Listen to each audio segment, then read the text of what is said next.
الشیطان الرجیم بسم اللہ الرحمن الرحیم الحمد للہ الذی نور قلوب العارفین بنور معرفتہ واثبت فؤاد انبیائہ واولیائہ بقصص الانبیاء والمرسلین واکمل ایمان المسلمین والمؤمنین بولایت علی امیر المؤمنین علیہ السلام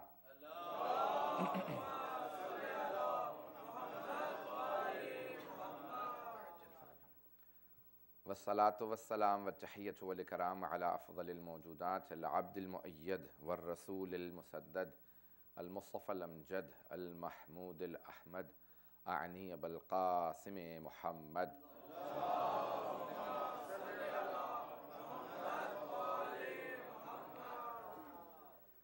وعلى روحه ونفسه وسحره ووسیہ سید الاتقیاء والاصفیاء مولا الموالی امام المتقین علی بن ابی طالب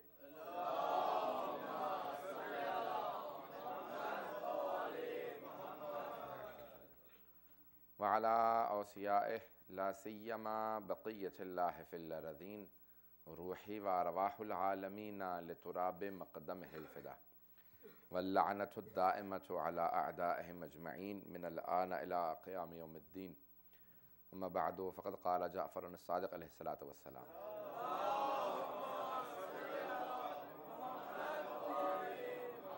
وعجل فرجه أشهد أنك كنت نورا في الأسلاب الشامخة والأرحام المطهرة لم تنجسك الجاهلية بأنجاسها صلوات على محمد وعلى محمد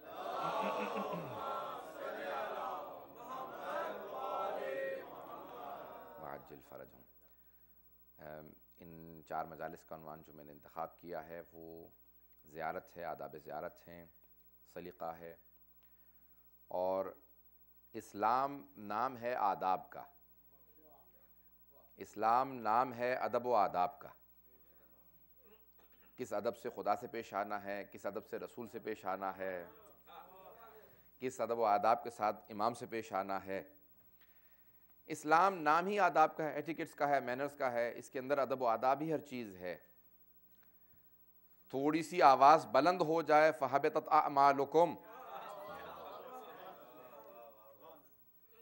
اس طرح سے گفتگو مت کرنا میرے حبیب سے جس طرح سے ایک دوسرے سے کلام کرتے ہو۔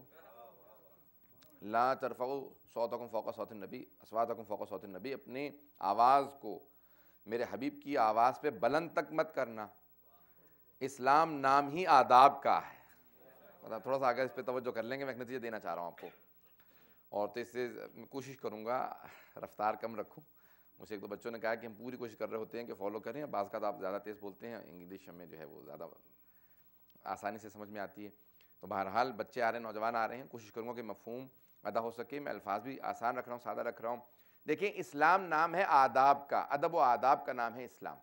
جس کے پاس ادب نہیں ہے کچھ نہیں۔ خود امیر المومنین نے نہج البلاغہ میں کہا نا کہ ماں باپ کے حقوق تو ہر جگہ بیان ہوتے ہیں، مولا نے کہا کہ اولاد کے 3 حق ہیں ماں باپ پہ۔ مولا نے کہا اولاد کے 3 حق ہیں۔ ایک بچہ، حق الولد علی الوالد، مولا نے سنوان سے کہا ہے کہ بیٹے کے باپ پہ 3 حق ہیں۔ پہلا، اس کو نام اچھا دے، نام اچھا، یعنی ایسا نہ ہو کہ نام سے لوگ کہیں کہ یہ نام کیا رکھا ہے، اب نام نہ کہ حلوائیے کا پہنچ جائیے گا۔ میں انٹرنیٹ کی وجہ سے اور لائیو جا رہا ہوتا ہے اس لیے اس کو نہیں پیش کر رہا ہوں۔ تو نام ایسے سے رکھ دیتے ہیں کہ پتہ چلتا ہے کہ پھر نام ہی سے سب کچھ ختم کا۔ پہلا نام، ان یحسن اسمہ، اس کا نام اچھا رکھے، نحو البلاغہ الفاظ۔ ان یعلمہ القرآن، دوسرے اس کو قرآن پڑھنا سکھائے۔ وان یؤدبہ، اور اس کو ادب سکھائے، بچے کو ادب سکھاؤ۔ اسلام نام ہے آداب کا۔ اگر سب کی توجہ ہو میرے ساتھ، اسلام نام ہی ہے ادب و آداب کا، ایٹیکٹ کے ساتھ۔ یہاں پہ آئیں، جس طرح سے ویسٹرن سوسائٹی ہے، یورپ نے شروع کی اور اس کے بعد پھر امریکہ میں، ہر جگہ پہ پوری دنیا میں پھیلایا کہ چھوٹے بڑے کے اندر کوئی تمیز نہیں ہونی چاہیے، کوئی انکل آنٹی نہیں ہوا کرتا، سب کے نام لینے چاہیے۔ تو ہمارے یہاں ہے کہ نہیں، اگر امام معصوم بھی ہیں 4 برس کے، امام حسن مجتبیٰ، اور ایک ایسا بوڑھا آدمی جسے وضو تک نہیں آتا، جملہ ضائع نہ کیجیے گا میرا، ایک ایسا بوڑھا آدمی جسے وضو درست نہیں آتا، جب مخاطب ہوتے ہیں کہ وضو درست کر دوں تو کہتے ہیں بھیا آؤ ذرا اس کے وضو درست کرے، کہتے ہیں ایوہ شیخ، اسے شیخ بزرگوار کہہ کے مخاطب کرتے ہیں، یہ نہیں کہتے کہ بڈھے نہ توہین نہیں، توہین آمیز لب الہجہ اختیار کرتے، جاہل تجھے وضو نہیں آتا، یہ عام افراد کا ہو سکتا ہے، امام معصوم کا نہیں ہو سکتا۔ اسلام نام ہی ادب و آداب کا، حضرات یہ پوری تمہید باندھنا، باقی ایک جملے کو صرف آپ لوگ کیچ کر لیں۔ حضرات اسلام ہے نام ادب و آداب کا، ایٹیکیٹس کا، مینرز کا نام ہے، اور زیارت آداب کی معراج کا نام ہے۔ زیارت جو ہے وہ معراج ہے، آداب کی معراج کا نام ہے۔ اب آپ امام کی بارگاہ میں جا رہے ہیں، السلام علیکم یا رسول اللہ کہا نہیں، امام فرماتے ہیں جاؤ، جا کے تیار ہو کے جاؤ۔ آداب کیا ہیں؟ بہت سے لوگوں نے سوالات بھی کیے، میں انشاءاللہ اشارے کروں گا اور جوابات بھی دیتا چلا جاؤں گا کہ جس طرح سے جب حج پہ جائیں تو بہترین عمل یہ ہے کہ جب حج پہ جاؤ تو عمرہ تمتع سے لے کے حج تمتع تک امام نے کہا کہ 360 طواف کرو۔ ایک طواف 7 چکر کا نام ہے۔ کہ مولا 360 تو بہت زیادہ ہے۔ اب دیکھیے امام کا حج کیا ہوتا ہوگا، ہمارا حج کیا ہوتا ہے۔ کہا 360 طواف کرو، کہا نہ کر سکے تو کہا 52، 360 دن ہیں، 52 ہفتے۔ کہا کہ کم از کم 52 کا، پھر بھی نہ کر سکیں تو کہا پھر جتنے کر سکتے ہو کر لو۔ اب ہر جگہ کے آداب ہیں، جب زیارت پہ جائیں تو زیارت کے بھی آداب ہیں، امام کی بارگاہ میں جائیں تو کہا کہ جتنا ہو سکے امام کو قرآن ہدیہ کرتے جاؤ، کیونکہ امام کو اور نبی کو تمہاری کسی شے کی ضرورت نہیں ہے۔ پتہ نہیں میں واضح کر پا رہا ہوں یا نہیں؟ انہیں ہماری کسی چیز کی ضرورت نہیں ہے۔ آپ کو قرآن ہدیہ کریں گے، انہیں ضرورت نہیں ہے، کچھ بھی آپ کہہ دے دیجئے ان کو ضرورت نہیں ہے۔ کہا انہیں ہدیہ کرو، آپ قرآن پڑھ کے انہیں ہدیہ کریں گے، دیں گے۔ کہا جو کچھ انہیں دو گے اگر وہ قبول کر لیں تو کئی گنا ہو کے تمہیں ہی لوٹ آئے گا۔ اس لیے ہمارے بعض علماء کہتے ہیں کہ نہیں، اپنے بھی مرحومین کو جب ثواب بخشو نا تو مت کہو کہ سورہ فاتحہ 3 مرتبہ سورہ اخلاص پڑھ کے میں نے اس کا ثواب دے دیا اپنے کسی مرحوم کو، نہیں، کہا یہ پہلے میں نے ہدیہ کیا امام معصوم کو، اگر وہ قبول کر لیں تو کم از کم 70 گنا ہو کے لوٹے گا۔ کہا کیونکہ انہیں ضرورت نہیں ہے، اب جو ان سے مجھے ملا ہے وہ میں نے اپنے مرحومین کو دیا۔ پتہ نہیں واضح کر پا رہا ہوں کہ نہیں کر پا رہا ہوں؟ یہ دیکھیں ایک نظریہ مختلف ہے۔ اسلام جو ہے وہ کہا کہ معصومین کو ضرورت نہیں۔ اب کیا ہے، اب آپ جا رہے ہیں امام کی بارگاہ میں جا رہے ہیں تو کیا کریں گے، وہاں پہ بھی کچھ نہ کچھ آداب ہونے چاہیے۔ امام کے سامنے آپ زیارت پڑھیں گے تو کہا اپنے آپ کو تیار کرو، پہلے غسل کرے گا انسان، صاف کپڑے پہنے گا، جب انسان پاک و پاکیزہ ہو کے جائے گا، پاک لباس ہوگا، بارگاہ میں کھڑا ہوگا، کہا فوراً اندر نہیں جا سکتے، پہلے جاؤ گے دروازے پہ دستک دی جاتی ہے، دروازے پہ دستک دی جاتی ہے، لا تدخلوا البیوت، تب تک گھروں میں داخل مت ہونا، حتی تأذن لکم، جب تک کہ اجازت نہ مل جائے، اذن نہ مل جائے۔ اس لیے پہلے ہے اذن دخول، امام کی بارگاہ میں جا رہے ہو، مردہ نہ سمجھنا، ایوان امامت میں جا رہے ہو، ایوان امامت میں ہو، محسوس یہ کرو کہ امام سامنے موجود ہیں، امام کی بارگاہ میں کھڑے ہو، وہ سامنے موجود ہیں۔ اگر یہ احساس پیدا ہونے لگے، اس کا مطلب ہے معرفت آنے لگی ہے، اور اگر احساس نہیں ہے سمجھ لیجئے بھی معرفت کے بڑے ہی پس درجے کے اوپر ہیں۔ جتنی معرفت بڑھے گی اتنا امام سے قریب ہوں گے۔ جب تک یہ سمجھ رہے ہیں، حضرات یہ جملہ کہہ رہا ہوں سخت جملہ ہے، بہت سو کو شاید جو ہے وہ تھوڑا سا گراں گزرے، لیکن کہنا ضروری ہے کیونکہ ممبر نام ہے باقاعدہ تعلیم کا، تعلم کا، سیکھنے سکھانے کا نام ہے۔ اگر میں نہ سکھاؤں تو اس کا مطلب میں ذمہ دار ہوں۔ ایمان کے اگلے درجے پہ انسان پہنچتا ہی نہیں ہے، 5ویں امام کی حدیث ہے، ایمان کے اگلے درجے پہ کوئی پہنچ ہی نہیں سکتا جب تک کہ پچھلے درجے والوں کو اپنے درجے پہ نہ لے آئے۔ بہت بڑا جملہ ہے امام کا یہ، کہ اگلے درجے پہ تب تک نہیں جا پاؤ گے جب تک کہ پچھلے درجے والوں کو اپنے درجے پہ نہ لے آؤ۔ تو امام فرماتے ہیں، کہا کہ دیکھو جب جاؤ گے، جب تک آپ جائیں اندر جانے کے بعد محسوس کریں کہا کہ یہاں پہ کوئی ہے، بہرحال امام کی بارگاہ ہے، لوگ آ رہے ہیں، زیارت کر رہے ہیں، نہیں، بعض اوقات کیا ہوتا ہے آپ دیکھیں جس طرح سے چھٹے امام کے الفاظ ہیں، بڑے سخت الفاظ ہیں، جملے کو پہلے تمہید باندھو تاکہ ہضم کر سکیں لوگ، لیکن کہے بغیر ٹلوں گا نہیں میں۔ چھٹے امام فرماتے ہیں جب کسی نے کہا نا کہ یہ ابن رسول اللہ، اے فرزند رسول، کتنے آپ کے جد کے ماننے والے بڑھ گئے ہیں، کہ یہ تو نے کیسے اندازہ لگا لیا، کہ اتنے حاجی ہیں، ہزاروں کی تعداد میں تو حاجی آنے لگے ہیں۔ امام نے کہا نہیں، ذرا میری 2 انگلیوں کے درمیان میں دیکھ، چھٹے امام کی حدیث ہے نا، اصول کافی کی روایت ہے، کہ میری 2 انگلیوں کے درمیان میں دیکھ، کہ اکثر تو جانور ہیں، چند انسان ہیں، کہ وہ جو انسان ہے وہ میرے جد کے ماننے والے ہیں۔ نہیں، پہلی بنیاد جو ہے وہ انسانیت ہے۔ عقیدہ منزل انسانیت میں کب ضروری ہے؟ ایک ہندو نے کہا ہے، ایک ہندو ہے، حضرت علیہ السلام کو بہت زیادہ چاہتا تھا، وہ کہتا ہے کہ عقیدہ منزل انسانیت میں کب ضروری ہے؟ میں ہندو ہوں مگر ایک بت شکن سے پیار کرتا ہوں۔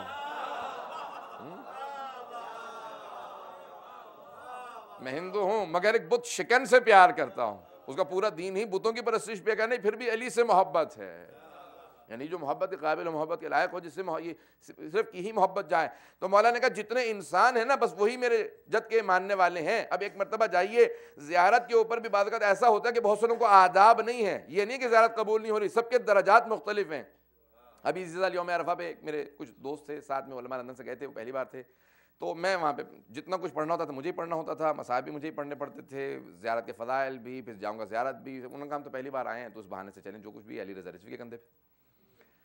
تو میں کہیں پڑھ رہا تھا، میں نے کہا بھئی 1000 حج کا ثواب ہے یوم عرفہ پہ سید الشہداء کی زیارت کا، 40 پہ اس سے بھی زیادہ لکھا ہے۔ توجہ ہے لوگوں کی، گھبرا کے نہ سنیے گا کہ ثواب اتنا زیادہ ذکر کیا جاتا ہے۔ اب یہاں پہ ایک جملہ پیش کرتا چلوں کہ اتنا زیادہ ثواب ذکر کیا جاتا ہے، اس کے بہرحال اس واقعے کو مکمل کر دوں کہ ثواب اتنا زیادہ کیوں ذکر کیا۔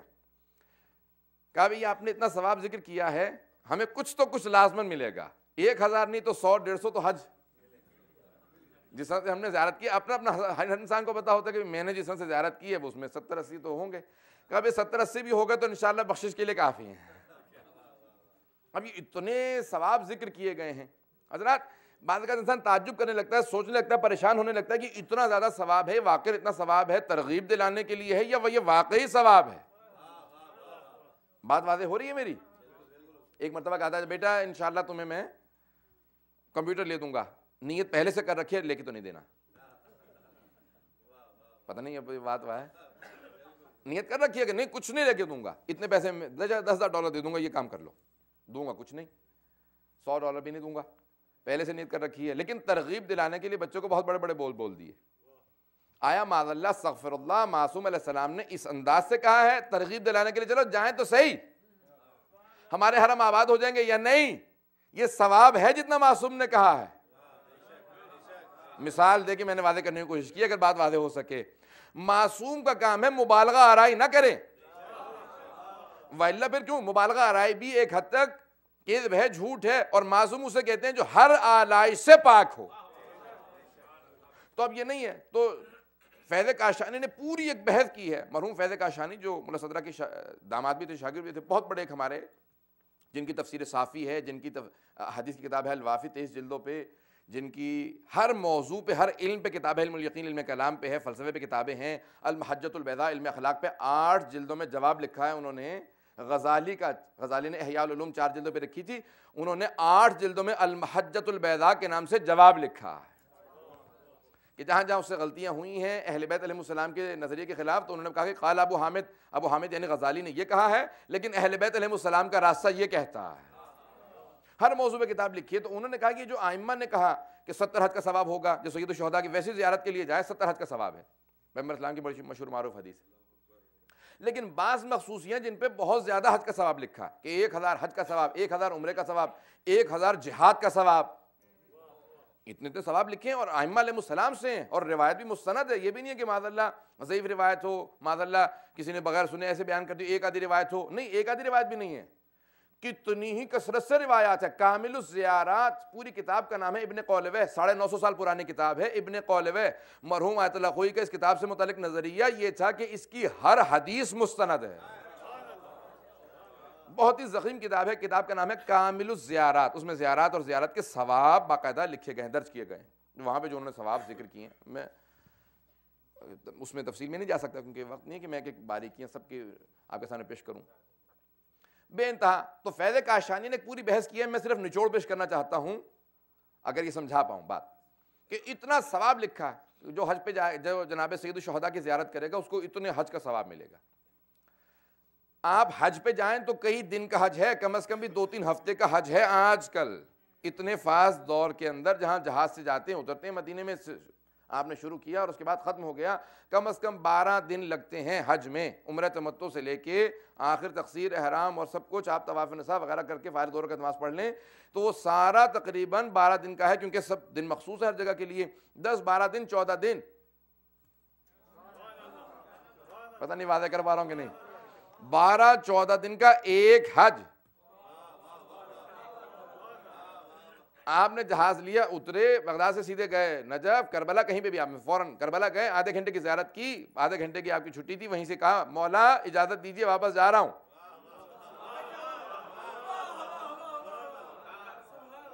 وہاں آپ نے 12-14 دن میں ایک حج کیا, یہاں آدھا گھنٹے کے اندر آپ نے زیارت کی, آداب بجا لائے, وہاں سے نکل آئے. یہاں پہ امام نے فوراً کہہ دیا اگر عرفہ پہ گئے تھے تو 1000 حج, 40 پہ گئے تھے تو 1000 حج, 1000 عمرے, 1000 جہاد. کہ یہ اتنا فلسفہ سمجھ میں آتا ہے؟ فیض کاشانی نے پوری بحث کی ہے. کہ یہ کیا حکمت ہے؟ وہاں 12 دن میں ایک حج, یہاں 12 منٹ میں 1000.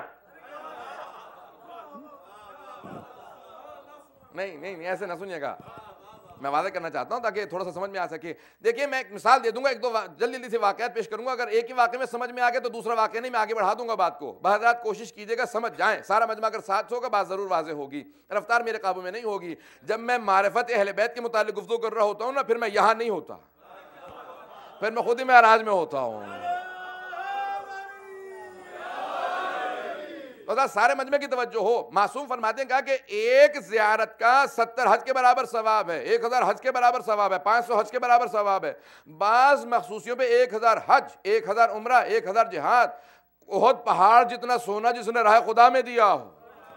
یہ مولا اتنے ثواب ذکر کیے گئے ہیں. یہ کیا کس کے لیے ہیں؟ کہا کہ خود سے بڑا مشہور و معروف واقعہ جو میں اپنے پاس سے آپ کے لیے پورا ایک نچوڑ پیش کرنا چاہتا ہوں کہ امام حسن مجتبیٰ طواف کر رہے ہیں.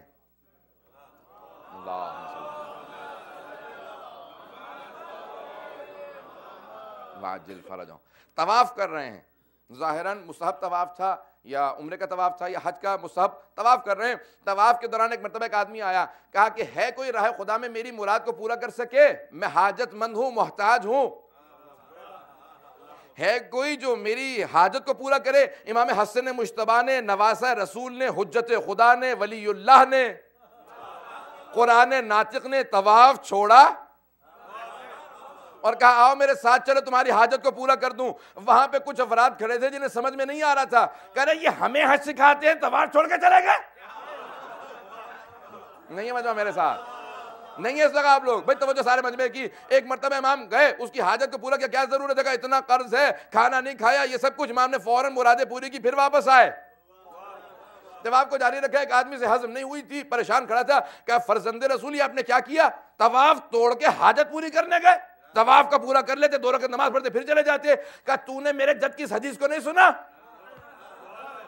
کہ جس نے میرے کسی ماننے والے کی, کسی مومن کی مراد کو پورا کیا اسے کم از کم 3 حج کا ثواب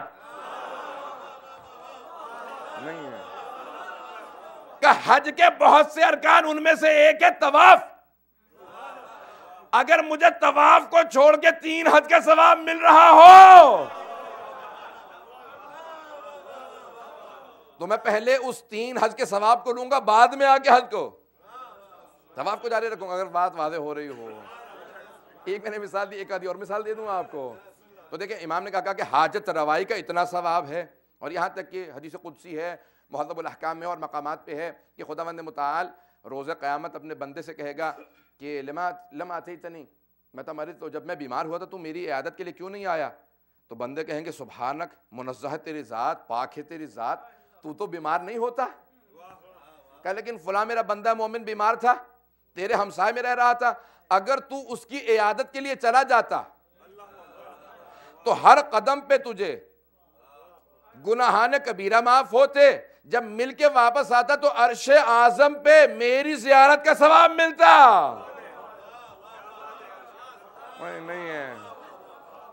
ایک مومن کی عیادت کا یہ ثواب ہے. بھائی میں نے وہاں پہ کہا حاجت روائی کا کیا ثواب ہے ایک مومن کی عیادت کا, اور کہا پیغمبر اسلام نے کہا, یہاں پہ جملہ کہتا چلوں, پیغمبر اسلام نے کہا کہ جس نے کسی یتیم کو پالا, کسی یتیم کے سر پہ شفقت کا ہاتھ رکھا, جتنے بال اس کے ہاتھ کے نیچے آئیں گے اتنے گناہان کبیرہ معاف ہو جائیں گے. اور یتیم کی کفالت کرنے والا میرے ساتھ جنت میں ایسے جائے گا جیسے یہ 2 انگلیاں ساتھ جاتی ہیں. جیسے یہ 2 انگلیاں ساتھ رہتی ہیں ویسے میرے ساتھ جنت میں جائے گا عام یتیم کا پالنے والا. تو پیغمبر کے ساتھ ایسے جنت میں جائے جیسے 2 انگلیاں, اور جس نے کائنات کے سب سے عظیم یتیم کا پالا ہو.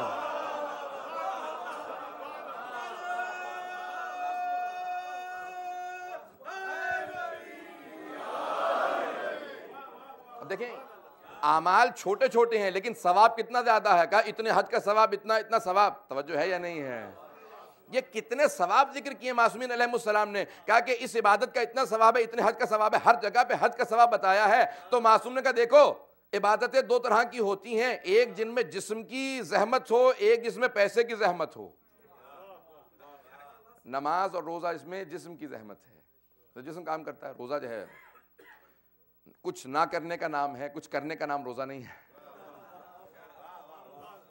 نہ کھانے نہ پینے کچھ نہ کرنے کا، جب تک کہ خود نہ بتاؤ، کسی کو پتہ نہیں ہے کہ روزہ ہے، اللہ یہ کہ منہ بنا لے۔ ہر آدمی پوچھے کیا بات ہے بھیا، موڈ آف ہے آپ کا؟ نہیں آج میں روزے سے ہوں۔ کئی لوگ ہوتے ہیں موڈ آف، سارے لوگ کہتے ہیں آپ نہ روزہ رکھا کریں خدا را۔ تو نماز اور روزہ جو ہے وہ جسمانی عبادت ہے، اور کچھ ہوتی ہے پیسے کی عبادات، جیسے ہے حج، جیسے ہے خمس اور زکوٰۃ۔ لیکن حج میں دونوں جسم کی زحمت بھی ہے، پیسے کی بھی ہے۔ سب سے زیادہ زحمت جس عبادت میں ہوتی ہے وہ حج ہے، اسی لیے معصوم نے اگر کسی کام کا ثواب زیادہ بتانا چاہا ہے تو کہا دیکھو حج کا اتنا ثواب، اتنے حج کا ثواب ملے گا اس کام میں۔ جب اتنا ثواب بتا دیا تو کہا کہ دیکھو زیارت سید الشہداء کا ثواب کتنا ہے۔ پتہ نہیں واضح کر سکا کہ نہیں کر سکا، مجھے پھر بھی واضح کرنا پڑے گا۔ میں چاہ رہا تھا کہ آپ لوگ پہنچ جاتے، انگلی پکڑ کے پہنچانا نہ پڑتا، کچھ لوگ پہنچ گئے، کچھ لوگوں کو پہنچانا پڑے گا۔ سارے مجمع کی توجہ میرے ساتھ ہو۔ حضرات معصوم نے فرمایا کہ دیکھو حاجت روائی کا اتنے حج کا ثواب ہے، مومن کی عیادت کا اتنے حج کا ثواب ہے، یتیم پروری کا اتنے حج کا ثواب ہے، اتنے ثواب بتا دیے۔ لیکن کہا دیکھو کیا تم یتیمان آل محمد کو نہیں سمجھتے؟ کیا تم ان کے ساتھ، ماں باپ کے ساتھ کافر ہمسایہ بھی ہو تو اس کے ساتھ نیکی کرنے کا اتنا ثواب ہے جو کافر ہمسایہ کو کھانا کھلا دے؟ تو پیغمبر علیہ السلام نے کہا کہ اس نے جتنی بڑی نیکی کی اس کو معلوم نہیں ہے، کافر ہمسایہ کو بھی کھانا کھلانے کا ثواب ہے۔ اور اگر کوئی آدمی، یہ کیا ہے سب چیزیں؟ یہ صلہ رحمی تو ہیں، اور کیا ہے؟ انسانوں کے حقوق ادا کرنے ہیں۔ جب انسان اللہ کے بندوں کے حقوق ادا کرے تو اللہ نے کہا حج میرے لیے ہے، تو حج کا اتنا ثواب ہے، میرے بندوں کے حقوق دو گے تو کتنے حج کا ثواب دوں گا؟ کہ سارے بندوں میں جو سب سے زیادہ عزیز ہے وہ محمد و آل محمد۔ جب ان کے ساتھ صلہ رحمی کرو گے، جب ان کے حرم پہ جاؤ گے، پتہ نہیں واضح کر سکا کہ نہیں، جب ان کے حرم پہ جاؤ گے، کہا کہ میں آپ سے اظہار کرنے آیا ہوں کہ آپ کو مانتا ہوں، آپ سے محبت کرتا ہوں، صرف اور صرف اس اظہار کے لیے گیا ہوں۔ کہا کہ جن سے کسی نے محبت کا اظہار نہیں کیا سوائے خاص چند افراد کے، تو کہا ان سے محبت کے اظہار کے لیے جاؤ گے تو پھر اتنے حجوں کا ثواب ملے گا۔ بات واضح ہوئی کہ معصوم کیوں فرما رہے ہیں کہ کتنے حج کا ثواب ملے گا۔ اب وہاں پہ عبادات بھی مختلف ہیں، کہا کہ جتنا قرآن ہو سکے۔ اس کے علاوہ کیا ہے؟ بہرحال نمازوں میں نماز جعفر تیار کا، کیونکہ کسی نے سوال کیا تھا اس لیے جلدی جلدی اشارہ کر رہا ہوں۔ نمازوں میں نماز جعفر تیار کا سب سے زیادہ ثواب، اور دعاؤں کے اندر 15 جو مناجات ہیں امام سجاد علیہ السلام کی، ان کے پڑھنے کا سب سے زیادہ ثواب ہے۔ یہ بہرحال چند کے بعد جو لوگوں نے سوال کی تھی، حضرات جب جائیں تو سب سے زیادہ ادب کس کا ہے؟ وہاں زیارت پڑھنے کا۔ کسی بھی معصوم کے حرم میں جائیں تو کہا کہ وہاں پہ سید الشہداء کی زیارت ضرور پڑھیں، کسی بھی معصوم کے جائیں، حتیٰ یہاں تک کہ امیر المومنین کی بارگاہ میں جائیں تو کہا زیارت امین اللہ پڑھو، حضرت علی کی زیارت پڑھو، زیارت مطلقہ۔ لیکن آپ نے کوشش یہ ہوتی ہے، اب تو بہرحال وہ تقسیم ہو گیا ہے، یعنی خواتین کا ایک حصہ اور ایک حصہ مردانے میں۔ اگر آپ جائیں نا تو چاروں طرف سے حضرت علیہ السلام کی زری کا بوسہ دینا ہے، طواف کرنا ہے، کیونکہ طواف محبت کے اظہار کا، میں اپنے آپ کو آپ پہ سے وار رہا ہوں، میں اپنے آپ کو قربان کر رہا ہوں۔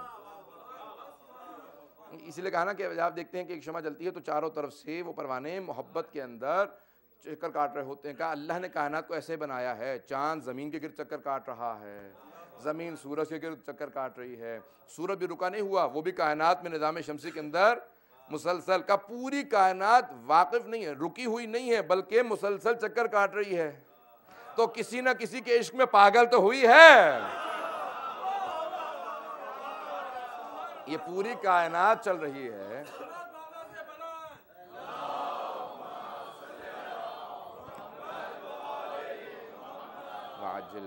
تھوڑا سا اگر زحمت کریں گے صلوات پڑھیں گے، آگے آگے تشریف لے آئیں گے، پیچھے جگہ نہیں وہاں پہ۔ صلوات پڑھیں محمد آل محمد پہ۔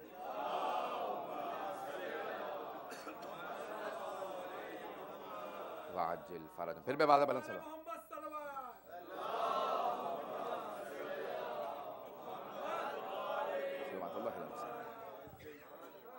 بات واضح ہوئی ہے، میں نے یہاں تک بات کو پہنچایا، اگر سننا چاہیں گے پڑھوں گا ابھی،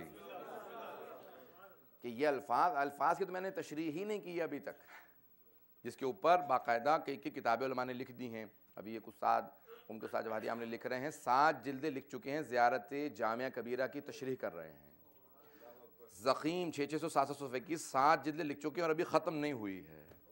وہ کہتے ہیں کہ زیارات ہی تو ہیں جہاں پہ معارف اہل بیت ہیں, جہاں پہ عرفان اہل بیت ہے.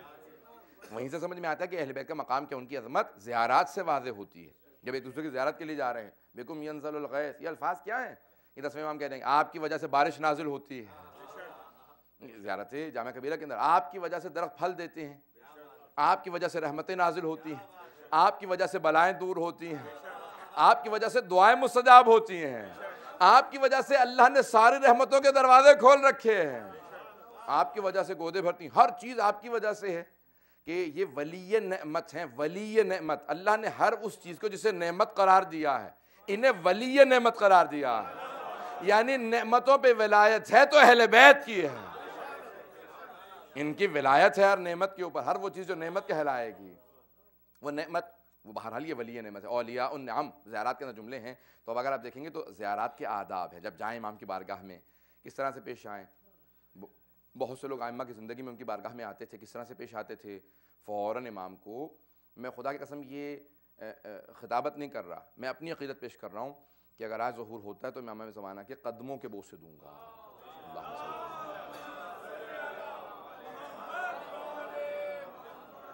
یہ کوئی بھی اس میں کوئی بھی میں خطابت نہیں کر رہا ہوں, کوئی مبالغہ رائے نہیں کر رہا, میں اپنے دل کی بالکل آپ کے سامنے پیش کر رہا ہوں آرزو کہ مجھے صرف قدموں کے بوسے بھی دینے کو ملیں تو امام کے قدموں کے بوسے دوں گا, میں ان کے نالین کے بوسے دوں گا.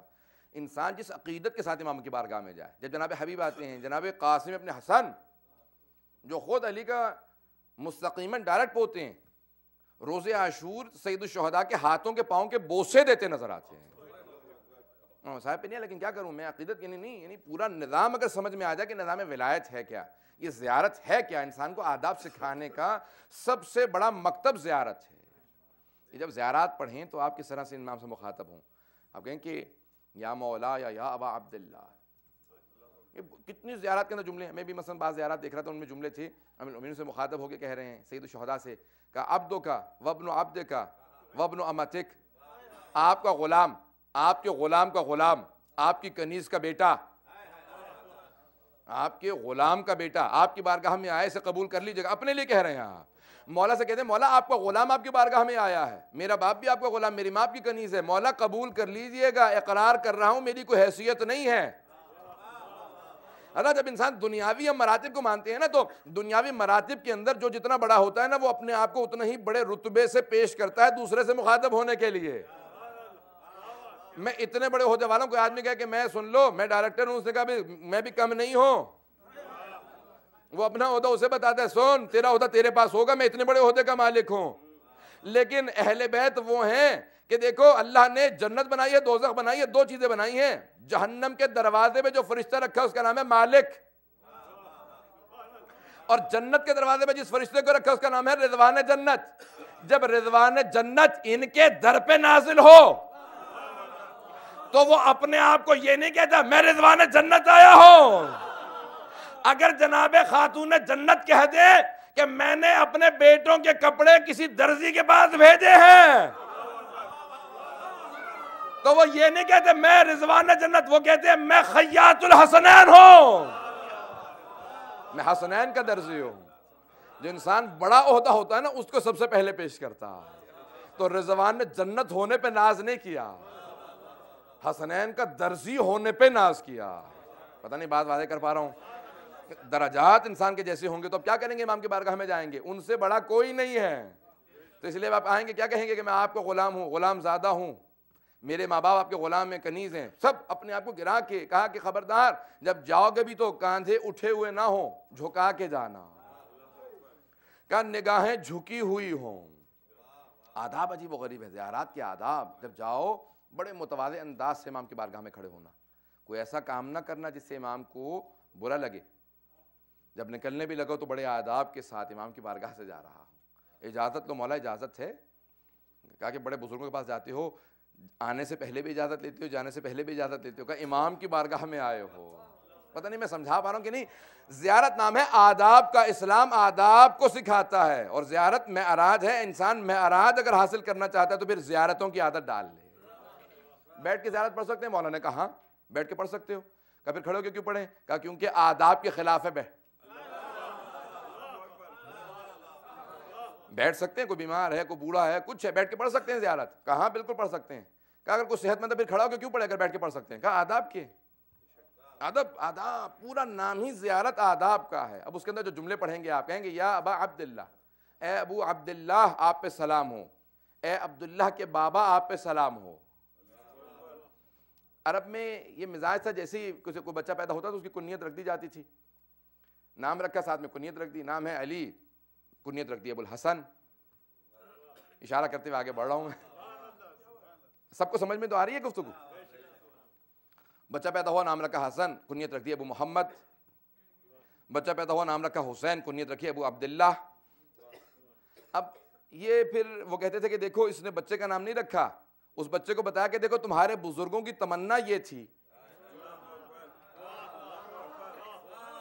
کہ تم اپنے بچے کا یہ نام رکھنا. اگر ابو الحسن رکھا تو اس نے بچے کا نام رکھا حسن. اگر ابو محمد رکھا تو اس نے رکھا محمد. ابو جعفر رکھا تو اس نے اپنے بچے کا نام رکھا جعفر. پتہ نہیں توجہ ہے نہیں ہے.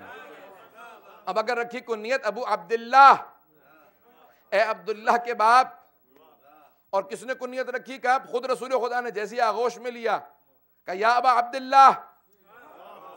مخاطب ہوئے تو کہا فوراً, مخاطب ہونے کے بعد کہا کہ یا ابا عبداللہ, اے عبداللہ کے باپ تجھ پہ سلام ہو, تیرے نانا کا رسول کا سلام ہو. بچے نے فوراً جواب دیا وعلیکم السلام.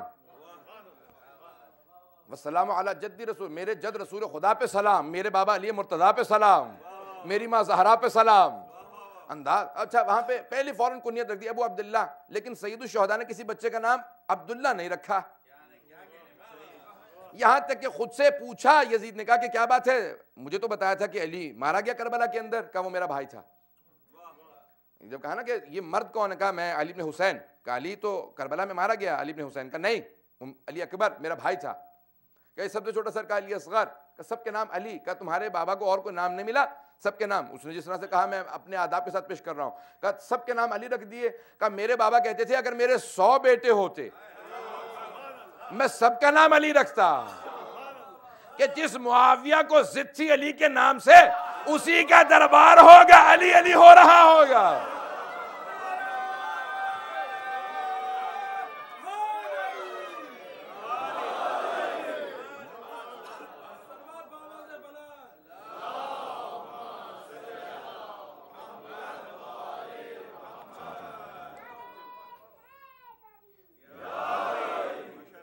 غور فرمایا آپ نے. اب ہر ایک کا نام علی ہے تو اب نام نہیں رکھا عبداللہ. کہا یہاں رسول خدا شاید یہ مفہوم پہنچانا ہی نہیں چاہ رہے تھے کہ ابو عبداللہ اس لیے کہا ہے کہ بیٹے کا نام عبداللہ رکھنا. پیغمبر اسلام کوئی اور مفہوم بتانا چاہ رہے تھے. پہنچ گئے کچھ لوگ, میں کچھ پہنچ گئے, کچھ کو میں پہنچانا چاہتا ہوں. سارے مجمع کی توجہ میرے ساتھ رہے. کہ ابو عبداللہ, ابو عبداللہ, عبداللہ کا باپ. عبداللہ کہتے ہیں یعنی عبداللہ, اللہ کے بندے کا باپ. جناب آدم کہتے ہیں ابو البشر. سارے بشر, جمع کا صیغہ نہیں استعمال کرتے, کہ بشر کا باپ یعنی ساری بشریت کا باپ. نہیں توجہ ہو سکی بس سارے مجمع کی توجہ. خاموشی سے 2 جملے سن لیجئے گا. مستحب یہ ہے کہ نماز کے بعد اگر زیارت نہ بھی یاد ہو تو ایک مرتبہ کربلا کی طرف رک کر کے کہنا السلام علیکہ یا ابا عبداللہ الحسین. یہ نماز ہی کے بعد کیوں؟ مجمع کی توجہ ہو میرے ساتھ. یہ نماز ہی کے بعد کیوں کہ ایک مرتبہ کربلا کا رخ کرو اور کہو السلام علیکہ یا ابا عبداللہ الحسین, اے ابو عبداللہ الحسین, اے عبداللہ کے باپ. کیونکہ نماز عبادت, نماز عبادت, ہم یہ گواہی دے رہے ہیں کہ قیامت تک ساری عبادتیں ختم ہو جاتی. اگر حسین کا ایک سجدہ نہ ہوتا تو اب قیامت تک آنے والے ہر عبادت کرنے والے کے باپ کا نام حسین ہے.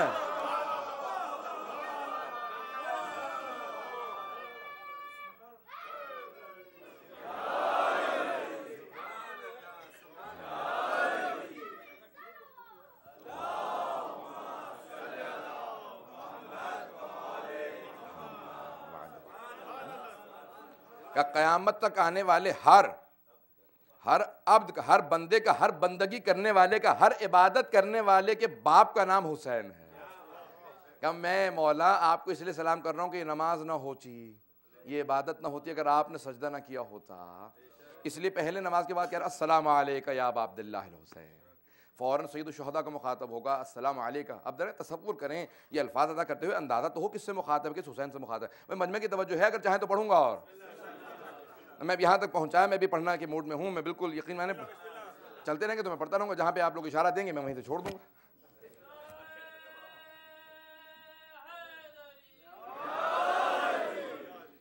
اب دیکھیں جو الفاظ ہیں، ایک ایک لفظ کے اوپر، معصوم کے الفاظ ہیں، ایک ایک لفظ پہ دقت کر کے رکھا گیا ہے، بغیر سوچے سمجھے نہیں رکھا گیا ہے.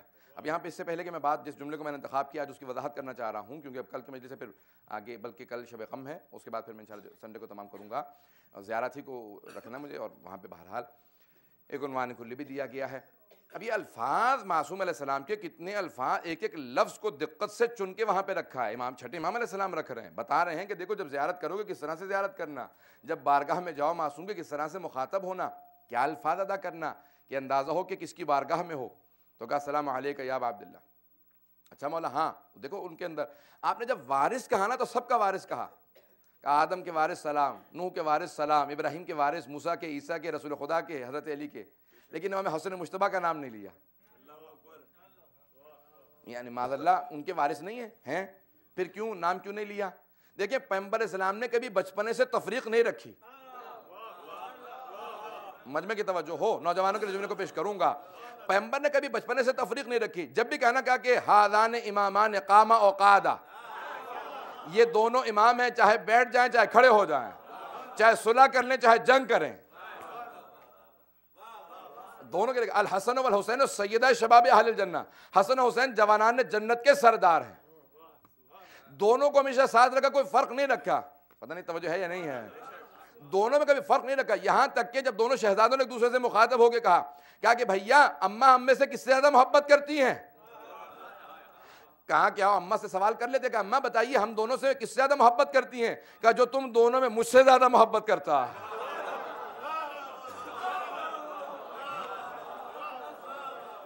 انداز کا فرق تو رکھنا ہی نہیں ہے. تو کہا کہ اماں ہم کس سے زیادہ محبت، کا جو تم میں سے مجھ سے زیادہ محبت کرتا ہے میں اس سے زیادہ محبت کرتی ہوں. کہ اماں پھر یہ بتائیے ہم میں سے آپ سے زیادہ محبت کون کرتا ہے. وہ بی بی کے ہاتھ میں گلوبند تھا، 5 موتی تھے. کہ جو زیادہ موتی چنے گا وہ زیادہ محبت کرتا ہے. ایک مرتبہ بی بی نے ہار کو کھولا اور 5 موتی زمین پہ پھیلا دیے. دونوں شہزادوں نے ایک ایک موتی اٹھایا، پھر دوسرا موتی اٹھایا، دونوں نے ایک ایک موتی اٹھا لیا. اب ایک مرتبہ حکم خداوندی ہوا کہ جبرائیل نازل ہو، اس 5ویں موتی کے 2 ٹکڑے کر دے. جناب جبرائیل آیا کہ 2 ٹکڑے کر دیے. دونوں شہزادوں نے آدھا موتی اٹھایا. کہ اماں 2.5 ان کے حصے میں، 2.5 میرے حصے میں. کہ تم دونوں برابر کی محبت کرتے ہو، میں بھی برابر کی. کہ تفریق رکھی ہی نہیں ہے. تو کہا پھر یہ زیارت وارثہ میں، کہا اسی لیے تو کہا جو کچھ حسین کے لیے ثابت ہے وہ حسن کے لیے بھی.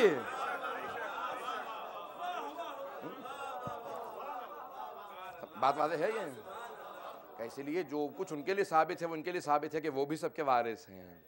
تو اب اگر آپ الفاظ میں دیکھیں گے ایک ایک لفظ کے اوپر معصوم نے دقت کی ہے کہ جو الفاظ استعمال کیے جائیں ایک بات ایسی منتقل ہو کہ لوگ سمجھتے چلے جائیں کہ اس کے بارگاہ میں مخاطب. میں نے جس جملے کا انتخاب کیا اب میں اس کی وضاحت کرنا چاہ رہا ہوں، اور وقت تو گزر چکا ہے، مجلس کا وقت ختم ہو چکا ہے.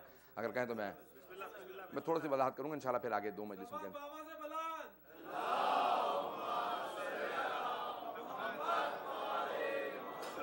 واجل فرجا. البتہ میں یہ بات بتاتا چلوں کہ میں مختصر مجلس پڑھنے کا عادی ہوں نہیں. تو گھروں کی مجالس میں بھی جب اگر خود صاحب خانہ کہہ دے کہ 10-15 منٹ تو پھر اتنا ہی، کہ مصائب تو صرف مصائب جو کہہ دیں. وإلا میری عادت ہے جو میں نے موضوع لیا ہے چاہے سننے والے 10 ہوں چاہے 1000 ہوں 10,000 ہوں، جو میں نے تیاری کی ہے میں جن کے لیے پڑھ رہا ہوتا ہوں،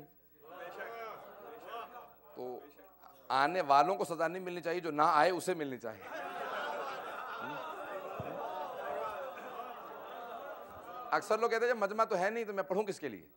تو یعنی جو آ گئے ہیں انہیں بھی سزا ملنی چاہیے اب کہ جو آ گیا اس کو بھی اب کچھ، اب میں میٹر نہیں دوں گا. نہیں، جنہوں نے آج میٹر دیا ہے وہ کل بھی عطا کریں. تو اس لیے میٹر میں مجھے کبھی محسوس نہیں ہوا کہ کمی ہو گئی، کیا ہوگا کل. نہیں، جس نے باب مدینہ علم کا دروازہ پکڑ لیا ہے کبھی کبھی کمی نہیں ہوتی ہے، خود بخود انشاءاللہ چلتا رہتا ہے۔ حضرات یہاں پہ جملوں کو غور کیجیے گا، معصوم علیہ السلام کے الفاظ کیا ہیں۔ میں جتنی بھی کل بھی سوا گھنٹہ 1 گھنٹہ 15-20 منٹ جو پڑھا، لوگ کہتے ہیں نہیں آپ نے تو نہیں پڑھا اتنا، پتہ نہیں یہ یا گھڑیاں روک لیتے ہیں لوگ یا کیا کرتے ہیں کہ میں جتنا مرضی پڑھ لوں اس کے بعد کہتے ہیں آپ نے گھنٹہ نہیں پڑھا ہوگا۔ بھائی خود گھڑی دیکھ کے 1 گھنٹہ 15-20 منٹ میں نے پڑھا ہے، تو اب میں 45 منٹ جا چکا ہوں۔ میں جس جملے کی وضاحت کرنا چاہ رہا ہوں، جہاں تک آپ چلیں گے نا خدا گواہ ہے وہیں پہ میں وہاں تک چلوں گا ساتھ آپ کے۔ موضوع بے انتہا علمی ہے، بڑے بڑے فلاسفہ نے، متکلمین نے اس پہ قلم اٹھائے ہیں، جو ابھی بھی لکھ رہے ہیں، وہ کئی سال سے لکھ رہے ہیں اور کئی برس تک لکھتے رہیں گے۔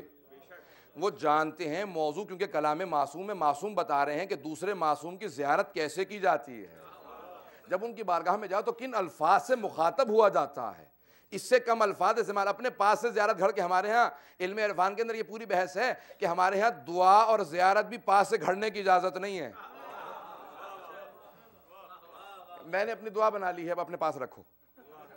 اور یہ ہے معصوم کے چھٹے امام کے الفاظ ہیں۔ ایک آدمی نے کہا کہ مولا یہ آپ نے تسبیح بتائی ہے شب قدر کے اعمال میں نا، استغفر اللہ واتوب الیہ، ہر جگہ پہ ہے استغفر اللہ ربی واتوب الیہ، تو اس نے کہا مولا یہ آپ نے تسبیح بتائی ہے، اس میں کہا استغفر اللہ واتوب، اس میں ربی نہیں آیا، استغفر اللہ واتوب الیہ درست ہے دونوں۔ کہا میں وہاں پہ ربی اپنے پاس سے جوڑ لوں؟ الفاظ میں غور کیجیے گا، ترجمے میں بھی دقت کر رہا ہوں۔ اس نے کہا اگر آپ اجازت دیں میں اپنے پاس سے جوڑ لوں۔ مولانا نے کہا تیرا نام کیا ہے؟ اس نے بتایا اپنا نام۔ مولانا نے کہا پھر یہ تیری تسبیح ہوگی، جعفر ابن محمد کی تسبیح نہیں ہوگی۔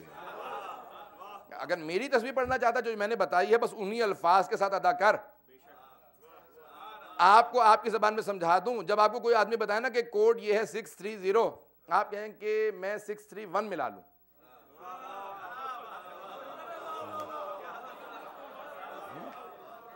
بڑھایا ہی ہے نا میں نے، گھٹایا تو نہیں ہے، 630 سے 631 کر دیا۔ اب یہ مل کیوں نہیں رہا؟ جتنا مرضی لڑتے رہیے کبھی نہیں ملے گا۔ اللہ نے کہا دیکھو میں نے ہر چیز کا کوڈ رکھا ہے، وہ معصوم جانتا ہے دعا کیسے ہونی چاہیے، کن الفاظ سے ہونی چاہیے، زیارت کیسے ہونی چاہیے، تو بدلیے گا نہیں، جیسا انہوں نے بتایا ہے ویسا رکھیں۔ اب آئیں ذرا دیکھتے ہیں کیا کہا، اشہد انکا، گواہی دیتا ہوں، پہلا لفظ ہی بڑا سخت ہے، اشہد انکا، میں گواہی دیتا ہوں۔ زیارت وارثہ کے اندر 5 گواہیاں ہیں۔ اب پہلی گواہی کو میں وضاحت کر دوں، جملے کی میں وضاحت کروں گا اگر گواہی سمجھ میں آ گئی۔ میں گواہی دیتا ہوں، اشہد انکا کنت نورا فی الاصلاب الشامخہ، میں گواہی دیتا ہوں۔ گواہی دینا کیا چیز ہے؟ شہادت، شہادت انگریزی میں کہتے ہیں آئی بے وٹنس، میں گواہی دیتا ہوں۔ اگر عدالت میں جائیں اور آپ وہاں پہ کہیں میں گواہی دیتا ہوں یہ چور ہے، وہ کہیں کہ تم نے چوری ہوتے دیکھی ہے؟ کہ نہیں، نہیں واضح ہوا۔ جب تم نے چوری ہوتے دیکھی تم وٹنس ہی نہیں ہو، تم گواہی نہیں ہو، تم شاہد ہی نہیں ہو، جاؤ، یہ خود ایک جرم ہے۔ جو دیکھا نہیں ہے اس کی گواہی دینا خود جرم ہے۔ آپ معصوم کے لیے کہہ رہے ہیں میں گواہی دیتا ہوں، آپ کا نور پاک صلبوں سے پاک رحموں میں منتقل ہوتا رہا۔ دیکھا ہے؟ نہیں دیکھا نہیں۔ میں گواہی دیتا ہوں کوئی معبود نہیں سوائے اللہ کے۔ اللہ کو دیکھا ہے؟ گواہی دے سکتے ہیں؟ نہیں دے سکتے۔ پتہ نہیں واضح ہے یا نہیں۔ میں گواہی دیتا ہوں محمد اللہ کے بندے اور رسول ہے۔ بندگی دیکھی ہے، رسالت دیکھی ہے، رسول خدا کو دیکھا ہے، تو گواہی کس چیز کی؟ پریشان ہیں آدھے زیادہ لوگ، اور میں جان بوجھ کے پریشانی کرنا چاہ رہا ہوں تاکہ لوگ سوچے تو صحیح کہ ہم کہہ رہے ہیں، کن الفاظ کو ادا کر رہے ہیں، سمجھ میں بھی آ رہا ہے کہ کیا کہہ رہے ہیں ہم۔ مولا امیر المومنین سے کہا کہ یہودی نے کہا یا علی اتعبد ربا لم تراہ، کیا ایسے خدا کی عبادت کرتے ہیں آپ جس کو دیکھا بھی نہیں؟ کہا لم اعبد ربا لم اراہ، میں نے آج تک ایسے خدا کی عبادت کی ہی نہیں ہے جسے دیکھا نہ ہو۔ پہلے تو سوال بڑا لے کے آیا تھا اپنے طور پہ کہ بڑا سخت سوال ہے، جب جواب سنا تو رونے لگا۔ دیکھا ہے آپ نے؟ کہاں دیکھتا رہتا ہوں۔ کیسا ہے؟ مولانا کہا ان آنکھوں سے نہیں دکھتا۔ کہا وہ ان آنکھوں سے نہیں دکھتا۔ کہا پھر کیسے؟ کہا اسے دل کی ایمان کی آنکھوں سے دیکھا جاتا ہے۔ کا آثار بتا رہے ہیں کہ اس کے علاوہ کوئی معبود نہیں. آثار بتا رہے ہیں. میں گواہی دیتا ہوں اشہد انک قد اقمت الصلاۃ وآتیت الزکاۃ وامرت بالمعروف ونہیت عن المنکر. میں گواہی دیتا ہوں کہ آپ ہی نے نماز قائم کی تھی, آپ ہی نے زکوٰۃ دی تھی, آپ ہی نے امر بالمعروف نہی عن المنکر کیا. میں گواہی دیتا ہوں کہ آپ کا نور پاک صلب سے پاک رحم منتقل ہوتا رہا. تو کئی مرتبہ یہ جملے معصوم کے جملوں کو دہرانا ہے. ہمیں سمجھ نہیں آیا, جیسے نماز پڑھ رہے ہیں ویسے ہی زیارت.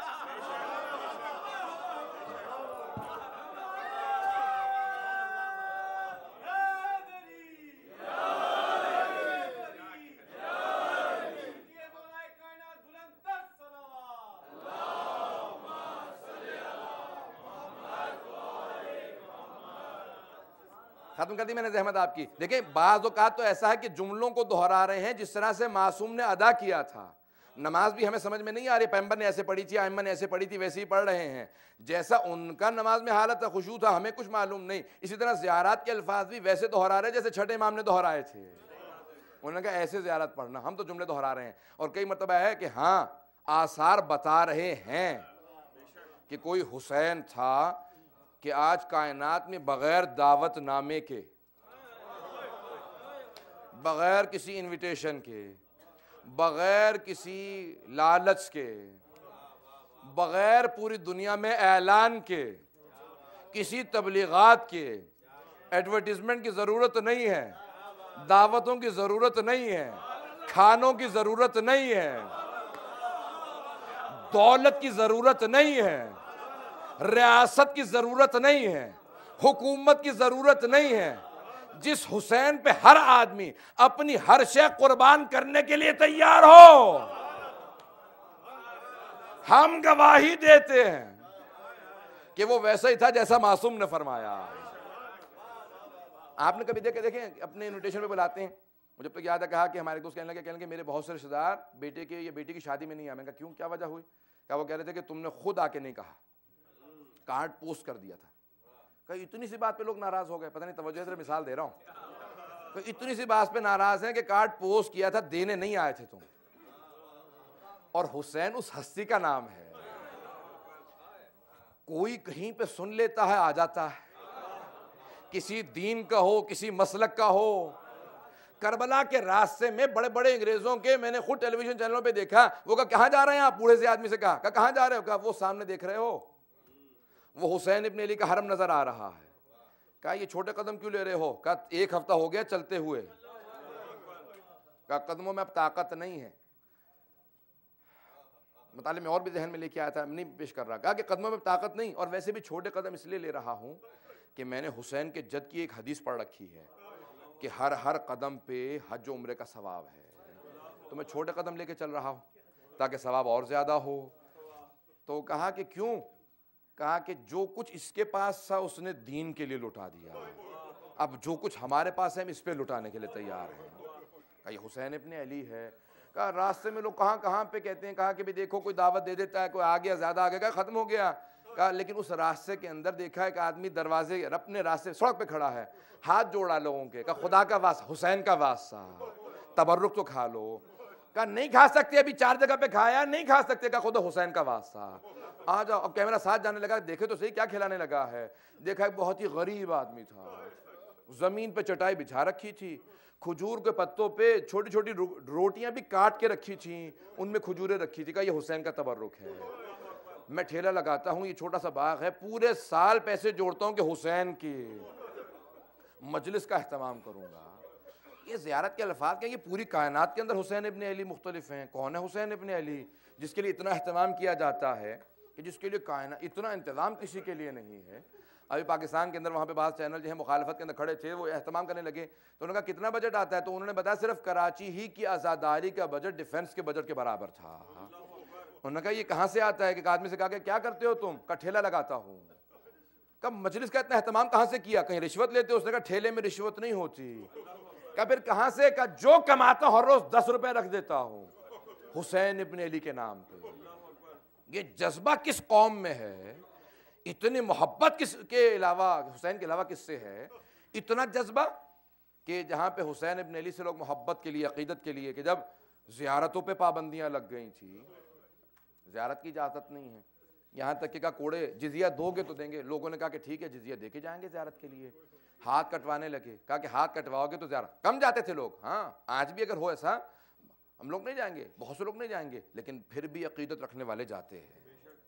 تو ایک بوڑھی سی خاتون، تاریخ بغداد سنیوں کی تاریخ، شیعہ تاریخ نہیں ہے، کوئی دھوکہ نہ کھائے، یہ تاریخ بغداد کے اوپر ہے، کہا کہ وہاں سے بغداد سے ایک مومنہ چلی، بوڑھی خاتون تھی، جیسے ہی پل بغداد پہ پہنچی روک لیا، کہا کہ دیکھو تم نہیں جانتی ہم ہاتھ کاٹتے ہیں پھر حسین کی زیارت کرنے جاتے ہیں، کہا جانتی ہوں، کہا پھر اپنا ہاتھ نکالو ہم ہاتھ کاٹیں گے، جیسے اس نے اپنا ہاتھ نکالا نا، کہا کہ تم نہیں جانتی کہ ہم سیدھا ہاتھ کاٹتے ہیں، الٹا ہاتھ نہیں کاٹتے، ہم رائٹ ہینڈ کاٹتے ہیں لیفٹ ہینڈ نہیں کاٹتے، اس نے کہا سیدھا ہاتھ تو تم نے پچھلے سال کاٹ دیا تھا، رائٹ ہینڈ تو پچھلے سال کٹوا چکی ہوں، یہ دوسرا ہاتھ کٹوا کے زیارت کے لیے جا رہی ہے۔ اتنا جذبہ کس حسین کے لیے ہے، اتنی عقیدت رکھنے والے لوگ ہیں، کیا اس قوم کو کوئی نہیں روک سکتا؟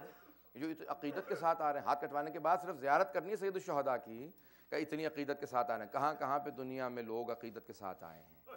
کون حسین ابن علی ہے کہ جس کے لیے کائنات کے اندر ہر آدمی کا، جب سید الشہداء نے کہا نا حل من ناصر ینصرنا، آواز دی تھی، سب سے پہلے خود خداوند متعال نے کہا حسین لبیک، اگر کہیں میں آزمائش کو ٹال دوں، آگے میں مصائب پہ آ گیا، آپ نے رخ موڑ دیا ہے، میں مصائب پہ آ گیا، برداشت نہیں کریں گے آپ، سخت مصائب ہیں، جملے الفاظ، کہا حسین اگر آپ کہیں میں آزمائش ٹال دیتا ہوں، کہ پروردگارہ اتمام حجت کر رہا ہوں، جو بچپنے میں نانا سے وعدہ کیا تھا پورا کروں گا، پروردگارہ یہ آزمائش ٹالنے کے لیے نہیں کہہ رہا حل من ناصر ینصرنا، بلکہ اتمام حجت ہے، کہا اچھا، دوسری مرتبہ کہا حل من ناصر ینصرنا،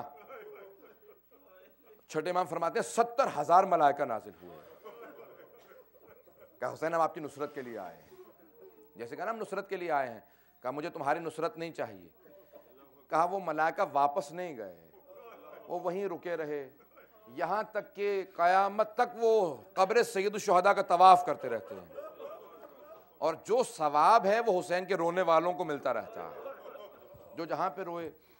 چھٹے امام کی ہے خصائص الحسینی میں اٹھا کے دیکھیں، بہت سی روایات کامل الزیارات میں دیکھیں، میں وقت نہیں ہے کہ باریکیوں میں جا سکوں، بہت زیادہ روایات ہیں اس موضوع پہ، کہ تیسری مرتبہ کا حل من ناصر ینصرنا، کئی مرتبہ، جتنی مرتبہ دہرایا اتنے ہی اثرات مترتب ہوئے، جب تیسری مرتبہ کہا تو جنوں کا ایک پورا لشکر آیا، جنوں کا پورا لشکر آیا، جن میں حضرت جعفر جن بھی تھے، آنے کے بعد کہا کہ مولا ہم آپ پہ قربان ہونے آئے ہیں، کہ خبردار رک جاؤ، تم میں سے کوئی نصرت نہ کرے، کہا مولا ہمیں اجازت تو دیجئے، کہا نہیں، لوگ بعد میں کہتے رہیں کہ حسین نے جنوں سے لڑوایا تھا، کہا رک جاؤ، وہ ہمیشہ روتے رہے کہ ہمیں حسین نے مرنے کی اجازت نہ دی، ہم وہاں کھڑے دیکھتے رہے، زہرا کا گھر اجڑتا رہا، اسی لیے بہت سے علماء نے جو مقاتل میں جملے لکھے ہیں نا، وہ انہی جناب جعفر سے بڑے بڑے فقہا، مراجع، ملاقاتیں جو ہوتی رہیں، بتاتے رہے کہ کیا کچھ وہاں پہ ہوا، بہت سے جو جملے کہا کہ ہم نے جو بعد کے حالات ہیں اپنی آنکھوں سے دیکھے ہیں، کیسے حرم کو آگ لگائے گئے،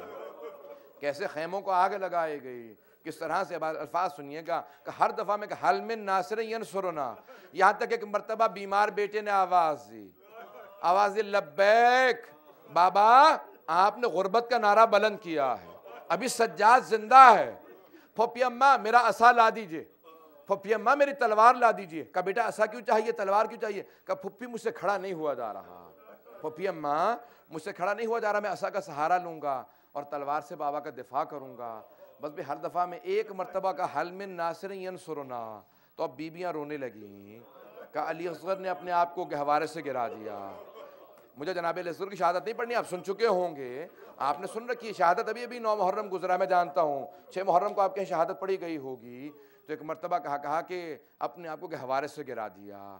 حضرات وہ ہے حسین ابن علی جس پہ 6 مہینے کا بچہ قربان ہونے کے لیے تیار ہے، 6 مہینے کا 6 ماہ اپنے آپ کو قربانی کے طور پہ پیش کرے، اسے کہتے ہیں حسین ابن علی۔ میں آپ کے سامنے جو جملے پیش کرنا چاہتا ہوں، 2 ایسے مقامات ہیں جہاں خود سید الشہداء نے آپ کو، اپنے شیعوں کو، ہم سب کو یاد کیا، 2 مقامات پہ مولا نے اپنے شیعوں کو یاد کیا ہے۔ پہلا مقام جناب سکینہ بنت الحسین راوی ہیں، خود سے بی بی فرماتی ہیں، کہتی ہیں کہ میرے بابا نے کہا شیعتی مہما شربت مع عذب فاذکرونی، اے میرے شیعوں، میری بیٹی جب میرے شیعوں سے ملنا نا تو کہہ دینا، اے میرے شیعوں جب بھی ٹھنڈا پانی پینا، تو مجھ غریب کی پیاس کو یاد کر لینا۔ اچھا بابا اور کیا؟ سارے میں چھوڑ، مولا کا مرثیہ پورا، آخری جملے سن لیجیے، کہا اے کاش یا لیتکم فی یوم عاشورا جمیعا تنظرونی کیف استسقی لطفلی فابوا ان یرحمونی، اے کاش میرے شیعو تم اس وقت میدان کربلا میں موجود ہوتے جب میں اپنے چھوٹے سے بچے کے لیے پانی مانگ رہا تھا، جب میں بچے کے لیے پانی مانگ رہا تھا، لیکن کسی نے رحم نہیں کھایا، کسی نے رحم نہیں کھایا، پھر بھی اسے تیر سے خاموش کرایا۔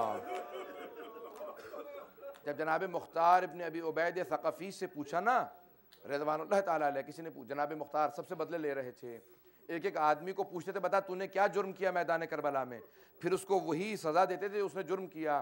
ایک مرتبہ ابو خلیق سے پوچھا، اے ابو خلیق تجھے میدان کربلا میں کبھی رونا آیا؟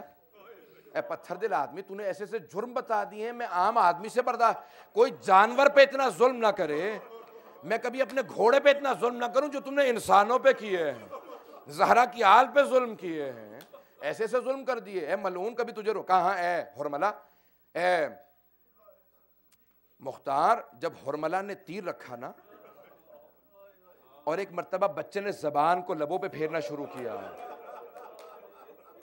تو کہا اس موقع پہ سب رو رہے تھے، کہا واقعاً یہ بچہ بڑا مظلوم ہے، کہا اس وقت عمر سعد نے دیکھا کہ بغاوت ہو سکتی ہے تو کہا یا حرملہ اقطع کلام الحسین، حرملہ حسین کے کلام کو روک دے، تو کہا حرملہ نے جیسے ہی کمان میں تیر رکھا نا تو اس نے ایک مرتبہ رکھا تیر گر گیا، دوسری مرتبہ گرا، جب تیسری مرتبہ گرا نا عمر سعد نے سوال کیا حرملہ اگر مجھ سے کوئی پوچھتا کہ لشکر یزید میں سب سے پتھر دل کون ہے تو میں تیرا نام لیتا، حرملہ تجھ سے 3 مرتبہ تیر گرا؟ کہا کہ عمر سعد میرا قصور نہیں ہے، میں جب بھی تیر کمان میں رکھتا ہوں کوئی بی بی بچے کے سامنے کھڑی ہو جاتی ہے، وہ اپنے برقعے کا دامن پھیلاتی ہے، رو کے کہتی ہے حرملہ تو بھی اولاد والا ہے۔ اجرکم اللہ، اجرکم اللہ، میں نے تمام کری، مجھے وہاں پہ شہادت نہیں پڑھنی۔ اس کے بعد جملہ کہا جناب مختار نے، کہا کہ پھر کیا ہوا؟ اب سن رہے جناب مختار، کہا کہ ہم نے خود اپنی آنکھوں سے دیکھا حسین نے ننھے سے لاشے کو گود میں لیا اور چلنے لگے، جیسے ہی خیمے کے در پہ پہنچے نا تو کسی بی بی کے پاؤں نظر آ رہے تھے، بار بار وہ بی بی خیمے کا پردہ ہٹا کے بلاتی تھی، جیسے ہی آغوش کو کھولتی تھی بازو بلند کرتی تھی میرے مولا فوراً 7 قدم پیچھے لیتے تھے، کہتے تھے انا للہ و انا الیہ راجعون رضا بقضائہ و تسلیما لامرہ۔ جب جناب مختار نے جملہ سنا تو ایک مرتبہ اپنے ممبر پہ کھڑے ہوئے، بلند آواز سے رونے لگے، بہت دیر تک روتے رہے، پھر ایک مرتبہ کربلا کا رخ کیا کہ السلام علیکہ یا ابا عبداللہ الحسین۔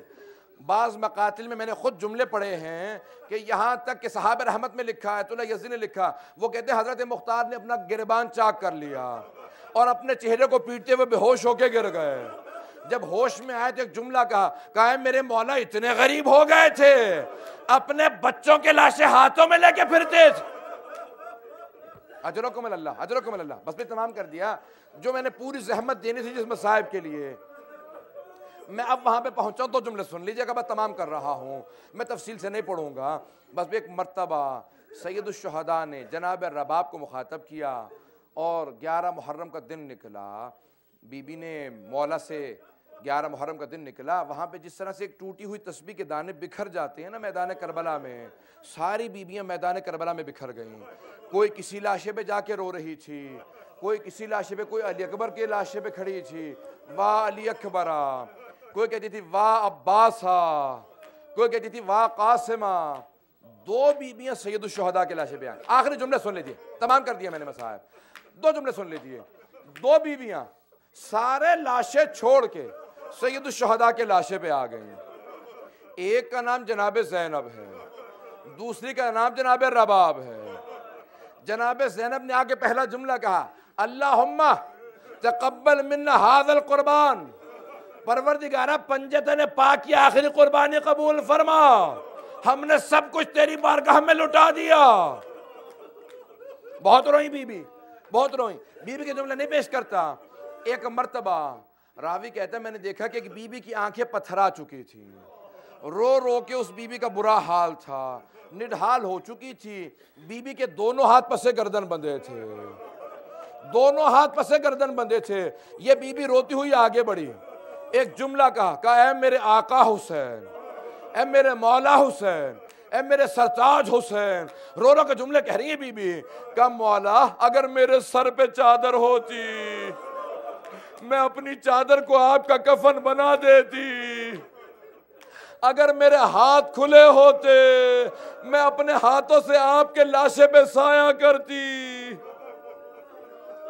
میں آپ کے لاشے پہ لا کے پٹی ڈال دیتی۔ پھر رو کے ایک جملہ کہا کہ میرے مولا میں جانتی ہوں جب آپ کو شہید کیا گیا نا تو پانی نہیں پلایا گیا تھا، مولا وعدہ کر کے جاتی ہوں جب تک زندہ رہوں گی کبھی ٹھنڈا پانی نہیں پیوں گی، آپ کے لاشے کو تپتی ریت پہ چھوڑ کے جا رہی ہوں، وعدہ کرتی ہوں جب تک زندہ رہوں گی کبھی سائے میں نہیں بیٹھوں گی،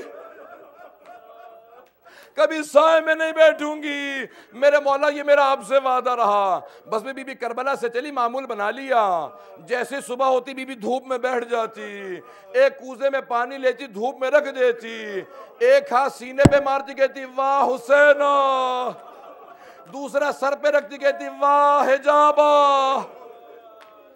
بی بی کربلا سے کوفہ گئی، کوفہ سے شام گئیں، ایک مرتبہ رہائی ملی، جناب سید سجاد کے ایک مرتبہ جملے کہے کہ پھپھی اماں سب بیویوں سے کہہ دیں سب کل تیار ہو جائیں ہم مدینے واپس جا رہے ہیں۔ ایک مرتبہ صبح نمودار ہوئی، جناب سید سجاد نے پوچھا کہ پھپھی اماں کیا سب بیویاں تیار ہیں؟ کہا بیٹا سید سجاد سب بیویاں تیار ہیں لیکن آپ کی ماں رباب کا کچھ پتہ نہیں چلتا۔ کہا پھپھی اماں مجھے پتا ہے میری ماں کہاں گئی ہے۔ ایک مرتبہ سب بیویوں کو ساتھ لیا، کہا میرے ساتھ چلیں، میں آپ کو وہیں سے لے جاؤں گا، ماں کو وہیں سے لے لوں گا۔ جب چلنے لگے تو اب جناب زینب سے رہا نہ گیا، کہا بیٹا سید سجاد یہ تو زندان کا راستہ ہے۔ کہا پھپھی اماں میری ماں کسی زندان کی قبر سے ودا کرنے گئی ہے۔ آخری جملہ سن لیجئے، میرے طرف دیکھیے کہ میں نے تمام کر دیا۔ جس طرح سے ایک ماں بچے سے لپٹ کے روتی ہے، جناب رباب قبر سے لپٹی ہوئی تھی، رو رو کے کہتی تھی او سکینہ اٹھو، ہم مدینے واپس جا رہے ہیں، تمہیں سب سے زیادہ مدینے جانے کا شوق تھا، اب کیوں نہیں اٹھتی؟ الا لعنت اللہ علی القوم الظالمین وَسَيَعْلَمُ الَّذِينَ ظَلَمُوا أَيَّ مُنقَلِبٍ يَنقَلِبُونَ۔ بس میں ایک دعا کروں گا، مختصر سے جملے سن لیجئے گا دعا کے، آئیں ذرا بھی ہاتھوں کو بلند کیجئے گا میرے ساتھ دعا مانگیں گے۔ پروردگارا تجھے واسطہ اس لحظے کا جب یہ اجڑی ہوئی بیویاں شام سے چلی، ریاض القدس میں لکھا ہے، سوگنا والے محمد میں لکھا ہے، جب یہ بیویاں دمشق شہر سے باہر نکلی نا تو جناب زینب نے کہا بیٹا سید سجاد ذرا کچھ دیر کے لیے قافلے کو روک دو۔ قافلہ رکا، بی بی نے آواز دی کہا بیبیو ذرا سب ایک مرتبہ دمشق کی طرف رخ کرو۔ سب نے رخ موڑا، جناب زینب نے مخاطب ہو کے جملہ کہا کہ سکینہ میں چھوڑ کے جا رہی ہوں، بیٹی وعدہ کرتی ہوں میں یہیں واپس آؤں گی۔ بی بی بڑا درد ہے آپ کو، بہت درد تھا جناب سکینہ کا، بس چلی ایک مرتبہ بی بی، بس بھی ہاتھوں کو میں نے کہا نا بلند رکھیے گا۔ آج اس بی بی کا واسطہ دینا چاہ رہا ہوں، اگر جناب زینب ام المصائب ہے نا تو یہ بچی بنت المصائب، یہ مصائب کی بیٹی ہیں، حسین کے سینے پہ سونے والی کا واسطہ پیش کر رہا ہوں۔ پروردگارا کون سی بی بی؟ جب ایک مرتبہ ایک ایسا راستہ آیا، امام سجاد نے کہا کہ پھپھی اماں ذرا بیویوں سے پوچھیں یہاں سے مدینے کو بھی راستہ جاتا ہے کربلا کو بھی، کہاں جائیں گے؟ سب نے آواز دی کہ بیٹا سید سجاد کچھ دیر کے لیے کربلا لے چلو، ہم لاشیں چھوڑ کے گئے تھے، قبریں دیکھنا چاہتے ہیں۔ چل پڑے، آئے سب سے پہلے کہاں پہ آئے؟ سب سے پہلے سید الشہداء کے قبر پہ آئے۔ سید الشہداء کے سر کو وہیں پہ سید سجاد نے قبر سے لاشیں سے ملحق کیا، سب بیویاں رونے لگیں۔ امام سجاد نے دیکھ لیا بیویاں برداشت نہیں کر رہی ہیں، بہت زیادہ رو رہی ہیں، آواز دی کہ پھپھی اماں سب سے کہہ دیں کہ یہاں سے اٹھ جائیں۔ بیویاں اٹھیں، کہا آگے بڑھیں، فوراً سوال کیا یہ ساتھ والی قبر کس کی ہے؟ کہا علی اکبر کی۔ دوبارہ بیویاں بیٹھ کے رونے لگیں، پھر اٹھیں آگے بڑھے، کہا یہ قبر کس کی ہے؟ کہا قاسم کی۔ قبریں بتاتے جاتے تھے، سب روتے جاتی تھی بیویاں۔ ایک مرتبہ سوال کیا کہ بیٹا سید سجاد آپ نے سب قبریں بتا دیں لیکن میرے بھیا عباس کی قبر نہیں بتائی۔ کہا پھپھی اماں آئیں میرے ساتھ چلیں، میرے چچا کی قبر فرات کے کنارے ہے، آئیں میں لے چلو۔ جب چلنے لگی نا تو اب جناب زینب نے روکا، کہا بی بی اور رک جاؤ، میرے بھیا عباس کو سب کچھ بتا دینا، بتا دینا شرابی کے دربار گئے تھے، بتا دینا ہمیں تازیانے مارے گئے تھے، سب کچھ بتا دینا، لیکن بیویوں ایک بات مت بتانا، مت بتانا سکینہ شام میں رہ گئی ہے۔ بس بے ایک مرتبہ چلنے لگی، تڑپنے لگی بیویاں، آئیں جناب عباس کی قبر پہ، مجھے یہ جملہ پیش کرنا تھا، بس بھئی ہاتھوں کو بلند رکھیے گا۔ اب جو دعا کرتے چلے جائیں گے نا، پہلے مظلوموں کے لیے دعا کیجئے گا، جو جہاں جہاں پہ مظلوم ہے اسیروں کے لیے دعا کیجئے گا، اسیروں کا واسطہ دے رہا ہوں۔ پروردگارہ وہ جو زندان میں قبر بنی تھی، میں سوال کروں کبھی زندانوں میں بھی قبریں بنائی جاتی ہے؟ پروردگارہ آئیں ذرا، بس ایک واسطہ مختصر سا ختم کر رہا ہوں۔ پروردگارہ جناب رباب کی اجڑی گود کا واسطہ، وہ بی بی جو کربلا میں جب ایک مرتبہ امام سجاد نے کہا نا پھپھی اماں سب سے کہہ دیں واپس چلیں، 3 دن کربلا میں رہے، ایک مرتبہ کہا کہ بیٹا سب بیویاں تیار ہیں لیکن آپ کی ماں رباب تیار نہیں ہے۔ آیا کہا مادر گرامی کیا بات ہے، کیوں تیار نہیں ہے؟ کہا بیٹا سید سجاد جب کوئی خاتون اجڑ جاتی ہے، بیوہ ہو جاتی ہے، میکے واپس جاتی ہے نا تو اپنے شوہر کی نشانیاں ساتھ لے کے جاتی ہے، جا کے بتاتی ہے کہ دیکھو میرے پاس کیا نشانیاں تھیں، میرے پاس میرے مولا کی 2 نشانیاں تھیں، سکینہ شام میں رہ گئی ہے، علی اصغر کربلا میں رہ گیا ہے، میں مدینے جاؤں تو کس منہ سے جاؤں؟ کہا نہیں مادر گرامی میں اجازت نہیں دے سکتا آپ کربلا میں رہیں۔ کہا بیٹا مجھے یہاں چھوڑ دو۔ کہا ماں یہاں کیا کیجئے گا؟ اماں یہاں کیا کیجئے گا؟ کہا بیٹا میں قبروں کی صفائی کروں گی، میں قبروں پہ پانی ڈالا کروں گی، اگر کوئی زائر آئے گا نا میں بتاؤں گی میرے مولا کو کیسے ذبح کیا۔ علی اصغر کے کہاں تیر لگا تھا، کہا نہیں مادر گرامی بس بھی آخری جملے سن لیجئے۔ ایک مرتبہ جناب رباب واپس مدینے پہنچیں، وہی معمول تھا، صبح ہوتی تھی کوزے میں پانی بھر کے دھوپ میں رکھ دیتی، دھوپ میں بیٹھی رہتی، روتی رہتی۔ ایک مرتبہ جناب زینب نے کہا بیٹا سید سجاد ماں سے کہو سائے میں آ جائیں۔ کہا مادر گرامی سائے میں آ جائیے۔ کہا بیٹا میں نے آپ کے بابا سے کربلا کی تپتی ریت پہ وعدہ کیا تھا، میں کبھی سائے میں نہیں جاؤں گی۔ ایک مرتبہ کہا مادر گرامی میں امام کی حیثیت سے کہتا ہوں سائے میں آ جائیے۔ جناب زینب کو بلا کر پھپھی اماں میری ماں کا بازو پکڑیں، ایک بازو جناب زینب نے پکڑا، دوسرا امام سجاد نے پکڑا، جناب رباب کو زمین سے اٹھایا، کہا سائے میں آ جائیے۔ بی بی نے ہاتھ بلند کیے، کہا پروردگارہ میرے وعدے کی لاج رکھ لے، میں نے تیرے حسین سے وعدہ کیا تھا میں کبھی سائے میں نہیں جاؤں گی۔ امام سجاد نے آواز دی پھپھی اماں میری ماں کو لٹا دے، ان کی روح پرواز کر گئی۔ پروردگارہ تجھے واسطہ اس اجڑی ماں کا، جناب رباب کی اجڑی گود کا واسطہ، جتنے مومنین بے اولاد ہیں سب کو اولاد عنایت فرما، مقروضوں کے قرض ادا فرما۔ پروردگارہ بحرین کے مومنین پریشان ہیں، سب کی پریشانیاں دور فرما، پاکستان کے مومنین کی حفاظت فرما، عراق و افغانستان کے مومنین کی حفاظت فرما۔ پروردگارہ زیارت پہ بہت سے زائرین جا رہے ہیں، پروردگارہ سب کی حفاظت فرما، ہمارے مقامات مقدسہ کی حفاظت فرما۔ پروردگارہ دشمنان اہل بیت کو نیست و نابود فرما، طالبان کو غارت فرما۔ پروردگارہ جہاں جہاں پہ مومنین بسے سب کی حفاظت فرما، امام بارگاہ کو ترقی عنایت فرما۔ پروردگارہ جو ہاتھ بلند ہے کسی کو رد نہ فرما۔ پروردگارہ بہت سے افراد نے التماس سے دعا کی ہے، تجھے واسطہ ان ایام کا، واسطہ سید الشہداء کا، پروردگارہ سب کی دعائیں مستجاب فرما۔ پروردگارہ تجھے واسطہ ہے ان بیویوں کا کہ جو اسیری کے اندر جس طرح سے انہوں نے سفر کیا، پروردگارہ بہت سے مومنین مختلف جگہوں پہ بحرین میں پاکستان میں گرفتار ہیں، پروردگارہ ان سب کو رہائی کی خبر عنایت فرما۔ پروردگارہ بہت سی ماؤں نے التماس سے دعا کی ہے، سب کی دعائیں مستجاب فرما۔ پروردگارہ تجھے واسطہ اپنے جلال کا، واسطہ حسین ابن علی کا، واسطہ سید الشہداء کا، پروردگارہ واسطہ امام زمانہ کا، 12ویں امام کو دیکھنا نصیب فرما۔ ہمارے گنہگار آنکھوں کو امام زمانہ کی زیارت نصیب فرما۔ پروردگارہ امام کے ظہور میں تعجیل فرما، ہمیں ہمارے امام کے اوان و انصار میں شمار فرما۔ ربنا تقبل منا انک انت السمیع العلیم بحق محمد و آلہ الطیبین الطاہرین المعصومین۔ ماتم حسین یا حسین